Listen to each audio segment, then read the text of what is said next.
The show for today, we're talking to Pastor K. Walker from the Abundant Life Christian Center in North Nashville, and he's talking about ex-offenders in Tennessee and some of the programs called second chance programs that are designed to help these individuals translate or transform from incarceration to freedom in a real sense. Let's pick up where we left off, Pastor Walker, by having you to identify those individuals who have made parole or have served their term, and now they are out, and they're out of the system, and where do they go from here? Yeah, I mean, they're still, it seems like I say, you get punished, you know, from the beginning.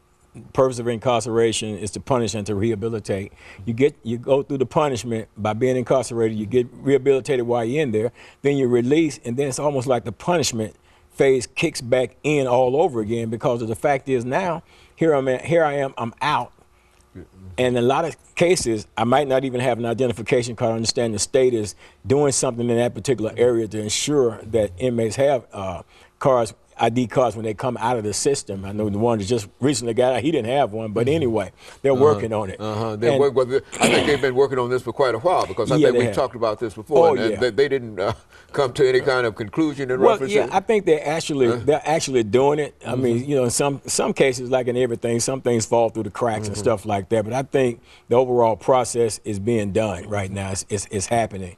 But, you know, still, when people get out and I say that they're people, when they get out, they become ex-offenders, and now they got all these challenges. You know, it's like the system has labeled an ex-offender, and myself being an ex-offender, as once a crook, always a crook. And the reason why I say that is because no matter what you have accomplished while you're incarcerated, you know, and no matter how many classes you've gone through, how many different certificates and different skill sets and things you may have, when you get out here in the job market, then people is holding up signs, help not wanted, in your regard, because of the fact is you're an ex-offender and you've committed a crime. It doesn't matter if you've been punished for it. It doesn't matter if you have been rehabilitated. It doesn't matter that your whole thought processes has changed and you're not that individual anymore. The fact is you're an ex-offender. You committed a crime. So for the rest of your life, you're going to be punished for what you did. A man commits a crime at 18 years old, goes in the prison system, maybe serves 10 years on a sentence, gets out at the age of, 28, but for the rest of his natural life, he's going to be branded as an ex-offender. That's going to follow him for the rest of his life, no matter 10 years past, 15 years, 20 years past, he's still considered as an ex-offender. So what they're saying is you're still considered as somebody that's unworthy, but the parole board says that you are worthy enough to be released back into society. So therefore, we're paroling you. But now you're out here, you're an ex-offender, you're trying to struggle to get a job.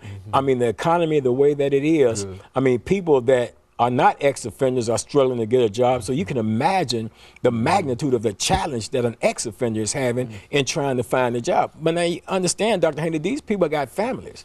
They may have had them going in, may have gotten out, and may have a family now. And their family deserves to be protected. Their family deserves to eat, to have life insurance, health insurance, and all the other types of things that's afforded to every other citizen in America. But at the same time, you said in the individual that since you're an ex-offender, you don't have a right to that. You don't have a right to gainful employment. You don't have a right to have benefits for your children, benefits for your spouse, to feed your family and stuff like that. You don't have a right to even protect your family because you committed a crime so many years ago, and it's just so unfair to people. So what is the person supposed to do?